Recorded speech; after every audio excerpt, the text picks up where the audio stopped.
So, Lauren, you know all the secrets. Can we start by talking a little bit about Voleth Mir for a second? I'm going to let you bake some more. I want your desperation crisp. Voleth Mir herself, the Deathless Mother, she's based on the mythology of Baba Yaga. And one of the reasons that we chose specifically Baba Yaga is we found that it was a monster that basically every culture has a version of. We started to talk about how to introduce a season-long villain, not just the monsters that Geralt is fighting in every episode. And furthermore, we talked about how that villain could start to tie together Yennefer's stories, Geralt's story, Ciri's story, without them all being, on screen together yet. So obviously, Voleth Mir comes in and out of all of their worlds and then collides in the finale. In our finale, we have the head of Redanian intelligence, Dijkstra, scheming with Philippa Eilhart. What do you say?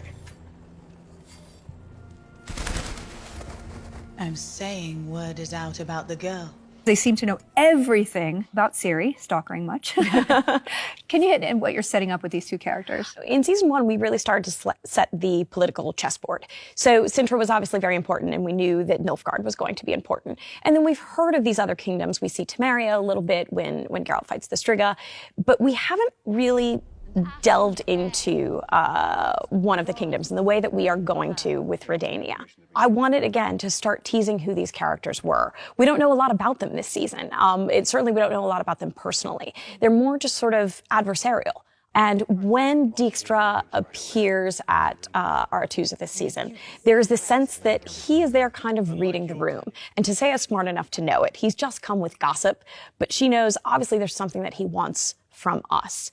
And that thing is Ciri. Will there be anything else? Dijkstra. I'm the one who ordered the death of that elven baby. I had to. It was the best path to helping me find my daughter.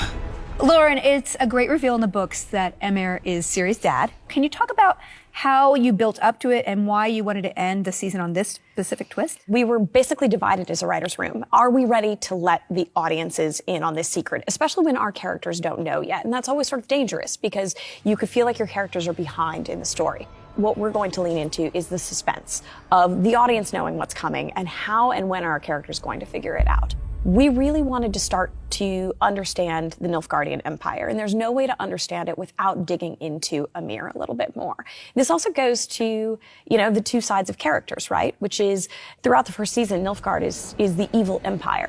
And yet, I don't think they think of themselves as evil. They think they're doing the right thing. So we wanted to start to reveal that side as well. And as soon as we see Emhyr again, we're going to know that he's Duny. It felt like the right time to do it, and now we can actually dig into Emhyr and why exactly he wants his daughter back so badly. Take them away.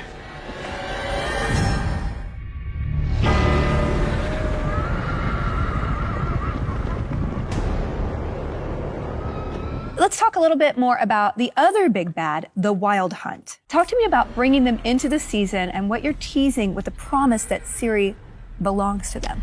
The Wild Hunt is notoriously not really introduced in the books until the time of Contempt. But because the Wild Hunt is so familiar to so many of our fans, video game fans, honestly, we started to plant the lore of the Wild Hunt as early as the pilot. And we get the sense that they are this omen of war. And so we wanted to make sure that by the time we met them, honestly, we were thoroughly scared of them. We know from the books that they are spectral, but we also know that by the time they actually interact with Ciri more, there's a bit more tangibility to them. Starry-eyed daughter of chaos, join our hunt. Your place is among us. When they tease that Ciri belongs to them, what we're hopefully gonna lead viewers to believe is that there's a lot more history of Ciri herself, her lineage, her bloodline. All of that is going to come out in the wash next season.